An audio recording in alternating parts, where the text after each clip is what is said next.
ಕಲ್ಕಂಬ ಹಾಕ್ಸ್ಲಿಕ್ಕೆ ಮುಂಚೆ ಒಂದೊಂದ್ಸಲಿ ಸರ್ವೆ ಮಾಡಿಸಿ ಸರ್ವೆ ಕಲ್ಲು ಹಾಕ್ಸ್ಕೊತಾ ಇದ್ದೀವಿ.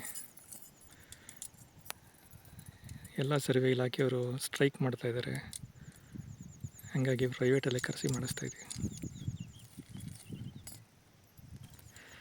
ನಿನ್ನೆ ಒಳ್ಳೆ ಮಳೆ ಆಗಿದೆ, ರಾತ್ರಿ ತಂಪಾಗಿದೆ.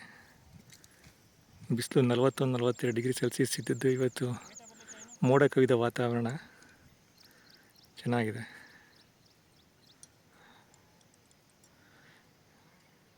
ಕರೆಕ್ಟಾಗಿ ಒಂದು ವಾರದ ಮೊದಲು ಉಕ್ಕೆ ಹೊಡೆಸಿದ್ವಿ. ಭೂಮಿ ಪೂರ್ತಿ ನೀರು ನಿಂಗ್ಬಿಟ್ಟಿದೆ. ಬಹುಶಃ ಅಟ್ಲಿರುತ್ತೆ, ಇವತ್ತು ಏನೇ ಕೆಲಸ ಮಾಡಲಿಕ್ಕಾಗಲ್ಲ ಅಂದ್ಕೊಂಡಿದ್ವಿ. ಏನು ಸಮಸ್ಯೆ ಇಲ್ಲ, ಓಡಾಡ್ಬೋದು.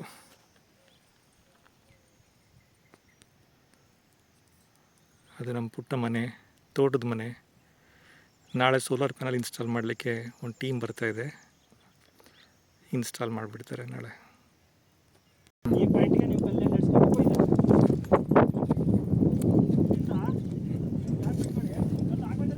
ಹಾಂ, ಹಾಕ್ತೀವಿ ಇವಾಗ.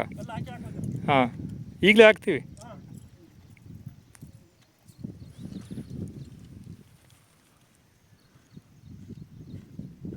ಇಲ್ಲೊಂದು 25 ಕುಂಟೆ ವ್ಯಕ್ತಿ ಇನ್ನೂ ಕೊಟ್ಟಿಲ್ಲ. ಸ್ಟಾರ್ಟಿಂಗಲ್ಲಿ ಕೊಡ್ತೀನಿ ಅಂತಂದರು. ಕ್ಲೀನೆಲ್ಲ ಮಾಡಿಸಿ ರೆಡಿ ಮಾಡಿಸಿದ್ವಿ. ರೆಡಿ ಮಾಡಿಸಾದ್ಮೇಲೆ ಇಷ್ಟು ಚೆನ್ನಾಗಿರೋದು ನೋಡಿಬಿಟ್ಟು ಆ ವ್ಯಕ್ತಿ ಮಾತನ್ನೇ ಬದಲಾಯಿಸ್ಬಿಟ್ಟ. ಆಮೇಲೆ ನೋಡ್ತೀನಿ, ಇನ್ನೂ ಸ್ವಲ್ಪ ದಿವಸ ಹೋಗಲಿ ಅಂತ ಹೇಳಿ ತಳ್ತಾ ಇದ್ದಾರೆ. ಹಾಗಾಗಿ ಸರ್ವೆ ಮಾರ್ಕ್ ಹಾಕ್ಸ್ಬಿಟ್ಟು ಇಲ್ಲಿ ನಾವೇನು ಉಳುಮೆ ಮಾಡಲಿಕ್ಕೆ ಹೋಗಲ್ಲ.